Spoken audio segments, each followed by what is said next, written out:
So have you been to rural Rajasthan before? Actually, I've been to Nimrana and the villages around there, which is quite a remarkable development. Yeah. Because so many factories have come in, Yeah. and you can see a village transform. So when we were kids, Papa took us to Nimrana and we'd gone there on a picnic and we got attacked by bees. I think my dad got like 25 or something. Wow. I got, my mother like covered me with a blanket. Acha. I got 9 or something. She was protective. That's good. Yeah. Here there's Ranthambore. Have you been there? I've been to Ranthambore before. Of course, I came just for the yatra, so I don't see the safari. There's 16 cubs there now. So everybody who's going there is seeing 3 or 4 tigers. Right. So what is your view about what's going on economically in India, in the world? We were just discussing, the United States and China. So the next year is going to be more difficult than this one. Of course, this one had lots of difficulties with the war and all that. But because growth is going to slow in the world more generally, people are raising interest rates, that brings down growth. India is also going to be hit. Indian interest rates have also gone up, but Indian exports have been slowing quite a bit. And India's inflation problem is more a commodity inflation problem, vegetable inflation problem. And that is also going to be negative for growth. So I think that we would be lucky if we do 5% next year. See, the problem with the growth numbers is that you have to understand what you're measuring with respect to. If you had a terrible quarter last year and you're measuring with respect to that, you look very good. So ideally what you do is look before the pandemic in 2019 and look at now. And if you look at 2022 vis-a-vis 2019, it's about 2% a year. That's too low for us. And what do you attribute that to? Pandemic was part of the problem, but we were slowing before the pandemic. We had gone from 9 to 5. And we haven't really generated reforms which will generate growth. इसमें हिंदुस्तान में एक और चीज़ हो रही है, 4-5 पूंजीपति बहुत अमीर हो रहे हैं और हर बिजनेस में वो जा पा रहे हैं और बाकी हिंदुस्तान जो है वो पीछे रह रहा है. जो किसान हैं, गरीब लोग हैं, उनका एक हिंदुस्तान बन रहा है और फिर ये 5, 6, 10, 15 लोग हैं जिनका दूसरा हिंदुस्तान बन रहा है. एक के सपने पूरे हो रहे हैं, एक के सपने नष्ट हो रहे हैं. तो ये इनइक्वालिटी जो बढ़ रही है, इसके बारे में हमें क्या करना चाहिए? ये तो बहुत बड़ी प्रॉब्लम है. सिर्फ वो इंडस्ट्रियलिस्ट के बारे में नहीं है. ये जो अपर मिडिल क्लास है, उनका तो आय बढ़ गया है पैंडेमिक में, क्योंकि वो घर से काम कर सकते थे. और जो गरीब लोग हैं उनको फैक्ट्री में जाना पड़ता था और फैक्ट्री बंद हो गई तो मासिक आय नहीं आई उनको. तो ये डिवाइड जो है पैंडेमिक में बढ़ गया. और जो सबसे गरीब है उनको तो मिलता है ये राशन में, उनको सब कुछ मिलता है. जो अमीर है उनका कोई नुकसान नहीं हुआ है. जो बीच में है, ये लोअर मिडिल क्लास जो है, उनको काफ़ी नुकसान हुआ. नौकरी तो बंद हो गई, बेरोजगारी बढ़ रही है, कर्ज बढ़ रही है, वो कर्ज ले रहे हैं, ब्याज दर अभी बढ़ रही है. तो उनका तो काफ़ी नुकसान हुआ है और उनकी तरफ हमें देखना है. और जो नीति हम बना रहे हैं उनके लिए बनाना चाहिए, क्योंकि दर्द वहाँ पे बहुत ज़्यादा है. और ये भी है कि आप जो कह रहे हैं कंसंट्रेशन हो रहा है, ये जो इंडस्ट्रियलिस्ट का, उसको भी देखना है. हम कैपिटलिज्म के अगेंस्ट नहीं हो सकते हैं, लेकिन कंपटीशन के लिए हमें लड़ना है. मतलब मोनोपोली के खिलाफ हो सकते हैं. मोनोपोली के खिलाफ हो सकते हैं, लेकिन कैपिटलिज्म तो ये जो छोटे बिजनेसेस हैं वो भी अच्छे हैं देश के लिए. बड़े बिजनेस भी अच्छे हैं, लेकिन मोनोपोली अच्छा नहीं है. रोजगार एग्रीकल्चर सेक्टर से भी मिल सकता है. तो उसमें फूड प्रोसेसिंग है, उसमें कोल्ड चेन है, उसमें फ्रूट्स एंड वेजिटेबल्स का एक्सपोर्ट है, वो सब है. तो सेकंड ग्रीन रेवोल्यूशन भी हो सकता है, आपका कहना है? सेकेंड ग्रीन, एक नए तरीका का ग्रीन, नए तरीका का vegetables, milk, dairy products, poultry, ये सब हो सकता है. और प्रोसेसिंग करना है यहाँ पे, क्योंकि यहाँ का लेबर यूज़ करना चाहिए. और खेत के पास. और मेरे ख्याल में उसका भी एक ग्रीन कंपोनेंट है. अगर आप सब ये प्रोसेसिंग खेत के पास करते हैं, जो आप इधर उधर बेच देंगे उसका वेट भी काफ़ी कम हो जाएगा ना, तो इसलिए एनर्जी कंजम्पशन भी कम हो जाएगा। और अगर हम आगे देखेंगे तो एनर्जी कंजम्पशन तो बहुत ही इम्पोर्टेंट चीज़ है और उसको कम करना चाहिए। और यूएस में क्या हो रहा है? यूएस में और बाकी दुनिया में क्या हो रहा है? अभी वहाँ पे तो महंगाई तो बढ़ रही है काफ़ी ज़्यादा, और महंगाई कम करने में ये जो सेंट्रल बैंक्स हैं वो कोशिश कर रहे हैं, वहाँ का आरबीआई, फेडरल रिजर्व या यूरोपियन सेंट्रल बैंक, और इसलिए ब्याज दर बढ़ा रहे हैं, और उससे तो उत्पादन की गति तो कम हो जाएगी।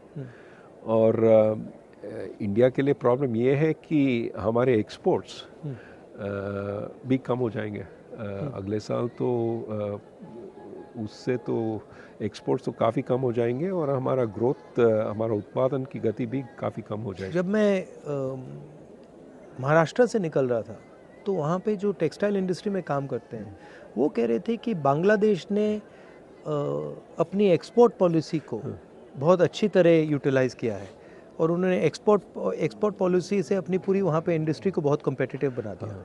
इसके बारे में क्या सोचते हैं? ये हमें करना चाहिए, कैसे करा जा सकता है? एक तो उनका सबसे इम्पोर्टेंट इंडस्ट्री है टेक्सटाइल्स, वो कपड़े बनाते हैं, बेच और एक्सपोर्ट करते हैं, और उसमें उन्होंने 2-3 चीज़ किए हैं जो that has help them succeed. एक तो they allow big factories, not small factories, क्योंकि स्केल इकोनॉमीज की ज़रूरत है, तो they allow big factories. I think labor is largely women, so they employ a lot of women in the textile industry, and the policy is very predictable. It doesn't change. So that industry has just taken off because it's using low-skilled workers. On my way, I found out that जो बेल्लारी है वो jeans production का centre था, और वहाँ पे 4.5 लाख लोग काम करते थे। कपड़ा गुजरात से आता था और स्टिचिंग बेल्लारी में होती थी, और वो लोगों के घरों में होती थी। कोई एक पीस बनाता था, कोई सिलता था, कोई धोता था, वो पूरा डिसेंट्रलाइज था सप्लाई चेन। और जीएसटी और नोटबंदी ने उसको ख़त्म कर दिया, और वो एक्चुअली वो इंडस्ट्री अंग्रेज़ों के टाइम से है। 4.5 लाख लोग काम करते थे, आज वहाँ 50,000 लोग काम करते हैं, और वो सब मतलब ख़त्म हो गया। तो अपॉर्चुनिटी तो काफ़ी है, बट उसको फाइनेंस की ज़रूरत होती है, उसको सपोर्ट की ज़रूरत होती है। बहुत सारे क्लस्टर्स हैं हिंदुस्तान में जो अलग अलग चीज़ बनाते हैं, हर डिस्ट्रिक्ट में कोई ना कोई स्पेशलिटी होती है, तो उस पे फोकस करके, उनको मदद करके, उनको सपोर्ट देकर भी वहाँ पे इंडस्ट्री बनाई जा सकती है, बन सकती है। वो टेक्नोलॉजिकल सपोर्ट चाहिए, फाइनेंस, क्रेडिट लोन्स देना चाहिए उनको, और ये जो आप कह रहे हैं सर्टेनिटी अबाउट पॉलिसी, कि ऊपर नीचे नहीं जाएगा ये जो पॉलिसी, एक दिन आप एक्सपोर्ट नहीं कर सकते हैं, एक दिन हाँ एक्सपोर्ट ज़रूर कीजिए, नहीं, स्टेबिलिटी। तो मुझे एक बात समझाइए, आप आरबीआई में थे, अब हिंदुस्तान में एक व्यक्ति 2 लाख करोड़ रुपए का लोन ले सकता है, मतलब उसको पूरे के पूरे बैंक का पैसा मिल जाता है, मगर जब छोटा किसान या छोटा बिजनेस वाला बैंक लोन लेने जाता है तो उससे बहुत सारे सवाल पूछे जाते हैं, और एक्चुअली बड़ा वाला भी ज़रूरी है, छोटा वाला भी ज़रूरी है, मगर छोटे वाले को बिल्कुल इग्नोर कर दिया जाता है, छोटे वाले बिल्कुल इग्नोर कर दिए जाते हैं। तो ये होता क्यों है और इसको बदला कैसे जाए? अभी बदल सकते हैं, और ये जो आप पहले कह रहे थे इंफॉर्मेशन, ये जो छोटे जो बिजनेसेस हैं उनका तो एक वो तो बेचते हैं और एक रेवेन्यू स्ट्रीम है, उनका सेल्स है। अगर वो सेल्स अगर बैंक को मालूम पड़ता है कि ये जो सेल्स काफ़ी स्टेबल हैं, काफ़ी बढ़ रहे हैं, तो वो ऋण दे सकते हैं, they can lend, but we need that information to be collected and to made available. वो हो रहा है. अभी ये जो फिनटेक चल रहा है इंडिया में, उसमें they are starting to think about all this. But in India everything needs to be 10 times. But see, I don't know of a single Indian company that जो small medium company थी और अब बहुत बड़ी company हो गई. Right? मगर अगर आप यूएस में देखें तो छोटी सी कंपनी 5, 7, 10 साल में बड़ी हो जाती है. तो ये हिंदुस्तान में क्यों नहीं होता? You're absolutely right. Too many of our small firms don't grow big. They die or they stay strong. So why is that not happening? That is needed. You need a path to grow. So here's the problem. They get used to some of the benefits of staying small. वो inspector नहीं आता है, आप GST, आप taxes नहीं देंगे तो कोई आपको ट्रबल नहीं करेगा. तो they stay under the radar screen of the government instead of being helped by the government. What you need is, ठीक है, you stay under the radar screen until you get a business which works. But then once you start growing, I'm going to look at you, but I'm going to help you. I'm not going to just tax you. I'm not going to just make your life miserable with... We need that situation, right? So many of these small businesses get benefits. Now, as soon as they become bigger, we take away those benefits. Right. So there's no incentive to grow bigger. Why not instead say, okay, if you grow bigger, you will have these benefits for 5 years. Yeah. Then they will come off. Yeah. But then by that time you're so big, you don't care. Right. So can we do things like that? So you're saying that to make a transition from a small business to a big business in India, there's a huge cost that has to be sort of managed. Absolutely. Absolutely. Today and the cost is rent seeking in some way. Today is largely rent seeking. Exactly. You see how many firms are stuck at 10 workers or 20 workers, because that's when the regulations start kicking in. I was thinking about it, the only one I can think of the top of my head is Haldiram's, which went from being a small fellow and he scaled up. And there are a couple of them, but they're not as many as they should be. We need many Haldirams, right? We need many Haldirams, and of course we have some of our tech firms that have grown very, very big. But we need far more of that. And you're exactly right, it's the growth which creates the jobs. Small firms by themselves don't create so many jobs. It's when they grow that they create so many jobs. We need to make that possible. अच्छा, बहुत सारे किसान मुझे कहते हैं कि जैसे ही उनकी फसल आती है वैसे ही commerce ministry export import policy को ट्विक कर देती है और उनके दाम उसी दिन गिरते हैं जब उनकी फसल उनके हाथ में आती है. ये तो बहुत बड़ी प्रॉब्लम है. हम कहते रहते हैं कि हम किसान के लिए हैं, लेकिन जो एक्सपोर्ट पॉलिसी है और इंपोर्ट पॉलिसी है वो मिडिल क्लास के लिए, वो सिटीज़ में अर्बन मिडिल क्लास के लिए बनता है. अगर प्याज का दाम बढ़ जाता है तो हम इंपोर्ट करते हैं और बेचारा फार्मर जो किसान है के लिए दाम तो गिरते हैं. तो मेरे ख्याल में एक स्टेबल पॉलिसी होना चाहिए एक्सपोर्ट इंपोर्ट. हाँ, अगर दाम इससे बहुत ज़्यादा बढ़ जाता है तो इंपोर्ट तो कर सकते हैं. ये जो एक्सपोर्ट बैन्स हैं वो नहीं करना चाहिए, क्योंकि एक्सपोर्ट बैन्स तो किसान के खिलाफ है. अगर आप किसान को कहते हैं कि आप एक्सपोर्ट नहीं कर सकते हैं तो डोमेस्टिक मार्केट में उनको बेचना पड़ता है और दाम तो कुछ नहीं मिलता. So how does one think about this unemployment issue, because it's everywhere. You know, I speak to kids and I ask them what you want to do, and they only answer five things. You know, lawyer, doctor, IAS, military, engineer. And so the imagination is, for most kids in India, is that we can only do these 5 things. And then the other thing is, most of them are not hopeful of getting even those jobs. नहीं, बेरोजगारी तो बहुत बड़ी problem है. और बात यह है कि लोग सिर्फ सरकारी नौकरी चाहते हैं क्योंकि उसमें पेंशन है, ये है, वो है और सिक्योरिटी है. और वो ढूंढते हैं, इम्तहान देते रहते हैं. और आप जानते हैं कि बहुत ही कम लोग सरकार में काम कर सकते हैं. अगर आप पूरे जो नौकरी है सरकार में आप उनको अगर ओपन भी करते हैं तो ज़्यादा से ज़्यादा 1%, 2% वहाँ पे एम्प्लॉय हो जाएंगे. तो इसलिए मेरे ख्याल में हमें प्राइवेट सेक्टर को बढ़ाना है, क्योंकि वहाँ पे नौकरी रोज़गारी आगे बढ़ा सकते हैं वहाँ पे. और एक तो प्राइवेट सेक्टर, एक एग्रीकल्चर में अगर हम टेक्नोलॉजी ले आते हैं वहाँ पे तो वहाँ पे भी नौकरी पैदा हो सकते हैं। और ये जो फॉर्मल सेक्टर है हम सिर्फ मैन्युफैक्चरिंग को देख रहे हैं, ये PLI स्कीम वगैरह, लेकिन हमें सर्विसेज को भी देखना है कि क्योंकि सर्विसेज में नौकरी काफ़ी ज़्यादा नौकरी पैदा हो सकती है। और आप पहले कह रहे थे कि अब एक नए तरीके की सर्विसेज की नौकरी आ रही है। ज़रूर, आजकल ये जो कंसल्टिंग फर्म्स हैं वो पहले अमेरिका में बेचते थे अपने सर्विसेज और इंडिया में बैक ऑफिस का काम करते थे, ये पावर पॉइंट प्रेजेंटेशन ये वो। आजकल वो इंडिया में कंसल्टेंट्स एम्प्लॉय कर रहे हैं, वो कंसल्टेंट्स काम कर रहे हैं जैसे कि वो अमेरिका में हैं और प्रेजेंटेशंस दे रहे हैं जूम पे।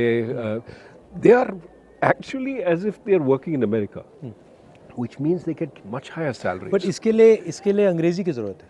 अंग्रेजी की ज़रूरत है और हायर एजुकेशन की ज़रूरत है, और हायर एजुकेशन के लिए प्राइमरी एजुकेशन चाहिए, सेकेंडरी एजुकेशन चाहिए। तो अभी आप जानते हैं ये पैंडेमिक हुआ है और काफ़ी सारे बच्चे अभी स्कूल नहीं गए, 2 साल के लिए नहीं गए, ना सिर्फ सीखे नहीं 2 साल के लिए, लेकिन भूल भी गए। तो अभी देर 3 years behind there class, time ज़ाया हो गया उनका। हाँ, तो अब क्या करेंगे, हम उनको वापस ले आते हैं और we don't take into account कि they not able to deal with the class there in. So the problem is we're going to suffer. These kids are not going to be able to do the high quality work. So we have to pay a lot more attention to education. One of the things that I'm noticing while I'm walking is what's being done to the small and medium businesses in this country. And, you know, the backbone of employment in the country, and all of them are complaining, and they're complaining of an unfair GST. They're complaining, of course, of demonetization, COVID, but they're also complaining of no support for small businesses, and most of them can't ever imagine transforming from a small business to a big business. That just, it's not even in their mind. Like I asked them, you know, so do you see yourself actually scaling up? And they're like, well, no, that's impossible. So how do you think about that issue? No, so we have gone about this process of maybe unintended formalization. Demonetization forced a lot of companies that were informal to go out of business. GST is forcing a lot of small companies that earlier didn't pay significant taxes. Now it's forcing them to pay taxes, and they're uncompetitive if they start paying taxes. So this dual economy is being shut down. And of course, you know, you need to create some reason for them to become formal. If, for example, they could get more credit from the bank as they became more formal, they could show their receipts, they could show but credit is also very slow right now. So the benefits of formalization are not there, the costs of formalization are there. Right. And so many of them are hurting.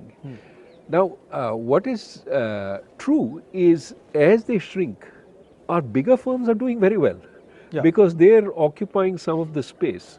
So in a sense, the inequality between firms is increasing. You look at profitability amongst the big firms, it's very good. And they could also raise money during the pandemic, which our small firms couldn't.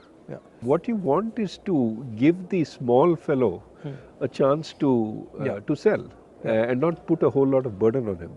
The big fellow can take care of paying the taxes and all that. तो ये अगर आप हिंदुस्तान की history देखें, एक बहुत क्रांतिकारी कदम स्वतंत्रता आंदोलन से आया, उसके बाद हरी क्रांति हुई, उसके बाद सफ़ेद क्रांति हुई, उसके बाद जो कंप्यूटर रेवोल्यूशन हुआ, तो अब क्या रेवोल्यूशन हो सकता है? 2 तरह के रेवोल्यूशंस है। एक तो मैं अभी हम बात कर रहे थे सर्विस रेवोल्यूशन। हम यहाँ से अमेरिका में काम कर सकते हैं without going to America. Okay, that is one. जैसे डॉक्टर हैं, they can provide telemedicine services to the US and earn a lot of foreign exchange. Our service exports are 250 billion. Just grow that. That will make us a superpower in exports. So एक वो है। दूसरा ये है, आप हरी क्रांति के बारे में बात कर रहे थे, ग्रीन रेवोल्यूशन, लेकिन we have a new kind of green revolution. Yes, sustainability, emissions. If we push on that, we can be at the frontier, building windmills, building solar plants, making our buildings green. And the most damage from climate change will be in South Asia. You've already seen Bangladesh suffer, you've seen Pakistan suffer. India is not far behind. We occupy the same territory. So we have to push very hard for a green revolution elsewhere. But also we can be at the forefront because everybody is trying to get in. We can make a lot of windmills, solar, because we have a huge demand. But we can also, innovate. And so I think there are lots of possibilities. But we should be forward thinking. मैं एक बार parliament में जा रहा था और parliament के वहाँ पे जो सिक्योरिटी गार्ड्स हैं उनसे मेरी दोस्ती है. तो मैंने उन एक सिक्योरिटी गार्ड से पूछा, भाई क्या कर रहे हो? तो उसने मुझे कहा बहुत मज़ा आ रहा है. मैंने कहा क्या हुआ? उसने कहा मैंने अदानी के स्टॉक खरीदे हैं और उसके बहुत सारे पैसे बन रहे थे.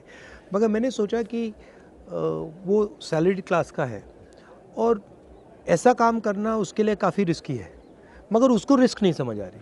स्टॉक मार्केट बढ़ती जा रही है और मैं देखता हूँ, टीवी पे देखता हूँ कि एडवर्टीजमेंट्स आते हैं कि भैया स्टॉक मार्केट में इन्वेस्ट करो.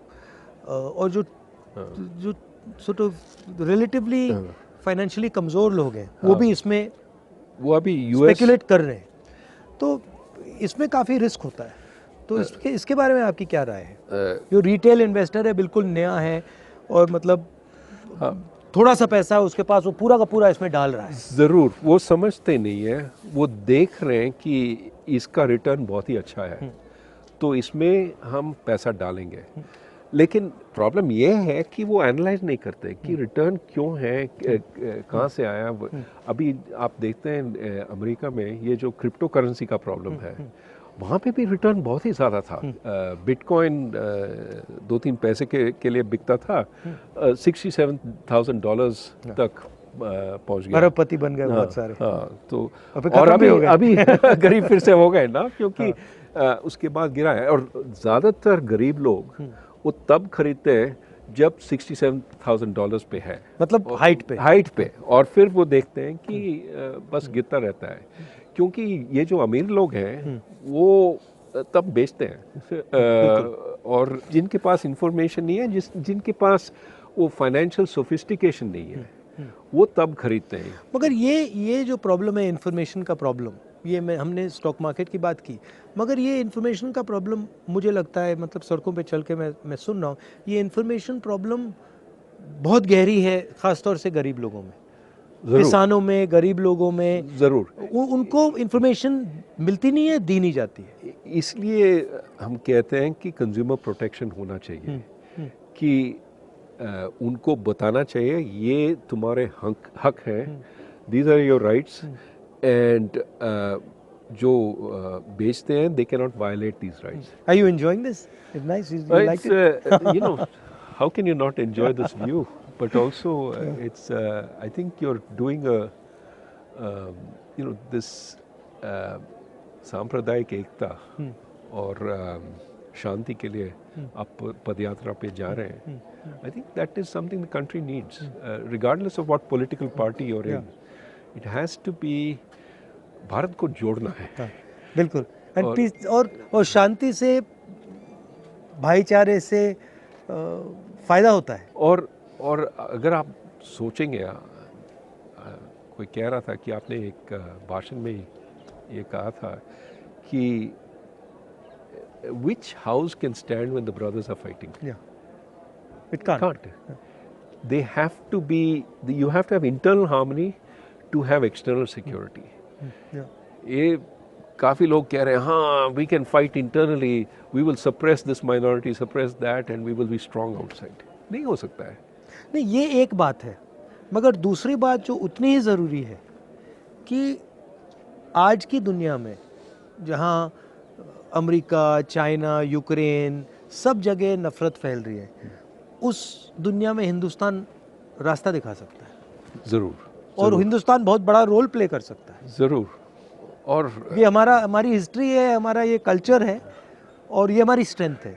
क्या और लोकतंत्र भी हमारा स्ट्रेंथ है। और मेरे ख्याल में काफ़ी लोग काफ़ी देश हमारी ओर देख रहे हैं कि इंडिया का क्या कहेगी, इंडिया क्या एग्जाम्पल सेट करेगी। और इसलिए हमें सोचना चाहिए कि हम क्या कर रहे हैं और किस दिशा में जा रहे हैं।